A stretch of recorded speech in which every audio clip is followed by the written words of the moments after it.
நெல்லை மாவட்டம் நெற்கட்டும் சேவலில் பாளையக்காரர் சுதந்திர போராட்ட வீரர் வெள்ளை ஏகாதிபத்தியருக்கு எதிராக முழக்கமிட்டவர் முதற் குரல் கொடுத்தவர் மாமன்னர் பூலித்தேவனின் 309வது ஜெயந்தி விழா இன்று விமர்சையாக கொண்டாடப்பட்டது. மாமன்னர் புலித்தேவரின் 300வது பிறந்தநாள் விழா நடைபெற்றுக் கொண்டிருக்கிறது. இந்த விழாவை அரசு விழாவாக எங்களுடைய நீண்ட நாள் கோரிக்கை அரசு விழாவாக ஆக்க வேண்டும் என்பதுதான். தமிழகத்திலே ஒரு மிகப்பெரிய ஒரு புரட்சியாளன் உருவானான், ஒரு மிகப்பெரிய கலவரத்தை உருவாக்கினான். யாருக்கு எதிராக? இந்திய தேசத்தை அடிமையாக வைத்திருந்த கும்முனியர் கூட்டத்திற்கு எதிராக. யார் அந்த புரட்சியாளன்? அவன்தான் உன் இனத்தினுடைய அடையாளம், கருத்தப்ப பூலித்தேவன். இந்தியாவினுடைய முதல் சுதந்திர விதையை விதைத்தவன், மண்ணிலே விதைத்தவன்.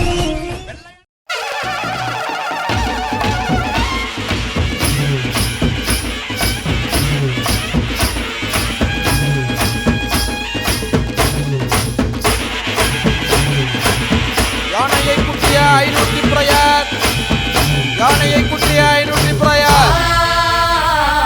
மன்னாரி மன்னரி மான உள்ள மரவர், பொன்னாரு அப்போரே சங்க கால புலவர்.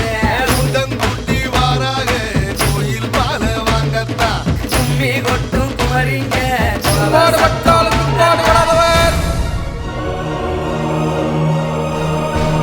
எப்பாடுபட்டாலும் பிற்பாடுபடாதவர்.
நிமிர்ந்து நாங்க பார்த்ததில்லை. விச்சர்வ சாமி இது வேலு